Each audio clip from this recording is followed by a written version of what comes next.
Episode 5 of House of the Dragon focuses on the threats growing beneath the surface. Although Rhaenyra now sits on the Iron Throne, her greatest enemies are no longer just armies and dragons. Rumors spread through the city, murders take place inside King's Landing, and hidden loyalties begin to emerge. At the same time, the Greens slowly rebuild around Daeron, while characters like Criston Cole and Aemond are forced to confront the consequences of the choices that brought them here. The episode begins with Rhaenyra learning that Vhagar continues burning villages across the countryside. She orders Daemon to investigate, but for the first time since reclaiming King's Landing, he openly refuses to carry out her command. Instead, he argues that the murders of 2 Gold Cloaks deserve his attention first. The disagreement may seem small, but it represents a growing problem within Rhaenyra's rule. Earlier in the season, Daemon accepted her authority even when he disagreed with her decisions. Now he begins choosing which orders he wants to follow. Rhaenyra immediately recognizes this. When she asks if they're back on Dragonstone, she's referring to a time when Daemon constantly challenged her leadership. The conversation reminds us that even loyal allies can become difficult to manage once they believe their own judgment is more important than the ruler's. One of the quieter scenes shows Rhaenyra praying to the Seven, despite admitting that Targaryens don't truly follow that faith. The moment is less about religion and more about uncertainty. Throughout the series, dragons have represented certainty.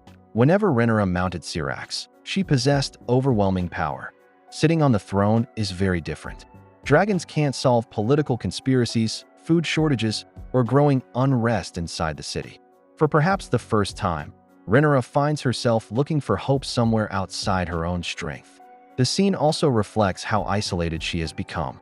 She's surrounded by advisors, yet she still feels alone enough to seek comfort in beliefs she never fully embraced.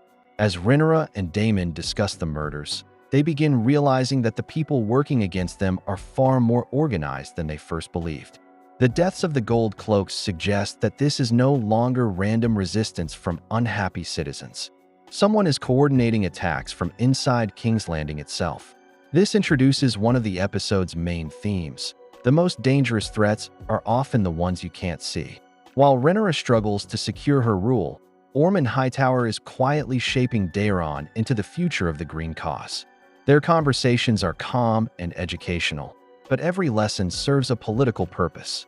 When Daeron defeats Ormund in their strategy game, he immediately apologizes. Ormund corrects him, telling him never to apologize for victory.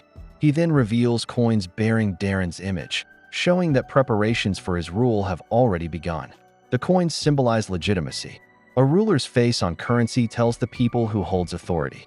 Even though Daeron has not been crowned, Ormund is already encouraging others to see him as king. Criston Cole's storyline reveals how much he has changed since the beginning of the series. His failed campaign leaves his army exhausted, outnumbered, and trapped. Yet instead of searching for a safer strategy, Criston becomes determined to continue marching toward what he knows is likely to be his death. His speech to Gwaine reveals his true motivation. He no longer talks about protecting the realm or serving the crown. Instead, he dreams about dying gloriously so that songs will be written about him and Alicent will hear of his bravery. This represents a major shift in his character. Earlier, Criston justified his violence through duty. Now he openly admits that his greatest concern is how history will remember him. His desire for a heroic death becomes another form of pride. Gwaine's decision to abandon him reinforces this point. Unlike Criston, Gwaine recognizes that charging toward certain death serves no practical purpose. Their different reactions show the contrast between fighting for survival and fighting for reputation. Aemond spends much of the episode recovering inside Harrenhal, but his greatest battle is taking place inside his own mind. He's haunted by nightmares of Aegon and repeatedly returns to Helena's prophecy that he would die. For most of the series, Aemond has appeared fearless. Here, that image begins to fall apart.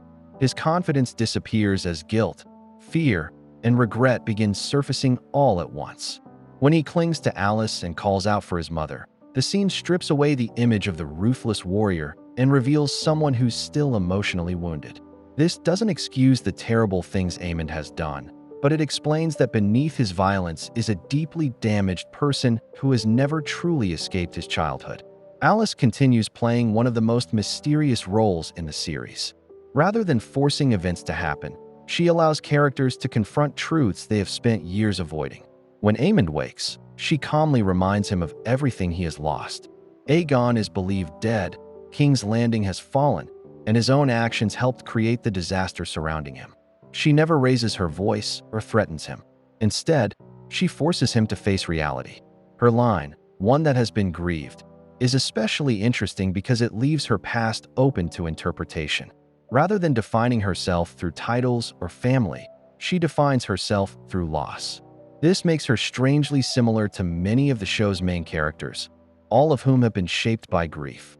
While Rhaenyra struggles to hold the kingdom together, Alicent and Helaena face a different kind of prison. They're no longer making political decisions or influencing the war. Instead, they are simply trying to survive inside the Red Keep. Grand Maester Orwyle secretly delivers medicine meant to end a pregnancy, showing that even in defeat, the women of House Hightower remain trapped by politics. Alicent believes another royal child would only become another pawn in the war. Preventing the birth is, in her mind, an act of protection rather than cruelty. Helaena refuses. She insists that whatever happens to the child, it's still hers. This is one of the few moments where Helaena openly resists someone else's control. The scene highlights one of the show's longest-running themes. Women are constantly expected to sacrifice their own wishes for political survival. Helaena chooses motherhood despite the danger, while Alicent believes survival requires letting go of another child. Mysaria discovers Alicent's attempt to obtain the medicine and later catches Alicent and Helaena trying to escape. Instead of immediately exposing them, she listens to Alicent's warning.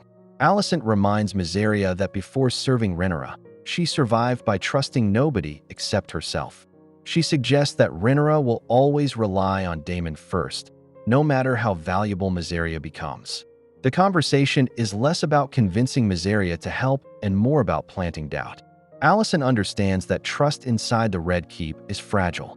If Mysaria begins questioning her place, divisions within Rhaenyra's court could grow even larger. This scene explores another important theme. Loyalty is rarely permanent. Throughout House of the Dragon, alliances change as people's circumstances change. Mysaria now finds herself caught between gratitude toward Rhaenyra and the instinct to protect herself. Near the end of the episode, Helaena notices one of the palace cats staring into the wall. Together, she and Alicent discover a hidden passage inside the Red Keep. Hoping it offers freedom, they enter, only to become trapped in darkness when the passage ends at a brick wall. This is one of the episode's strongest pieces of symbolism. The hidden passage represents hope that turns into another prison. Alicent and Helaena believe they have found a way out, but instead they become even more trapped than before.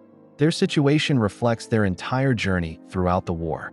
Every attempt to escape the conflict only seems to lead them into another dead end. Instead of escaping the Red Keep, they become physically trapped inside its walls, symbolizing how deeply the politics of the castle have consumed their lives. Aegon's journey continues to strip away everything that once protected him. After deciding to hunt Aemond, Larys finally confronts him with brutal honesty. He tells Aegon that he wasted every advantage he was given. More importantly, he says Aegon wasn't only a bad king, but also a bad man. No one has ever spoken to Aegon this directly. As king, people either feared him or flattered him. Larys forces him to hear the truth. For a brief moment, Aegon accepts reality by agreeing to abandon his reckless search for Aemond. However, that growth disappears almost immediately when Janos reveals he recognizes him as king. Aegon instantly responds with violence, stabbing him repeatedly before demanding to be called Your Grace.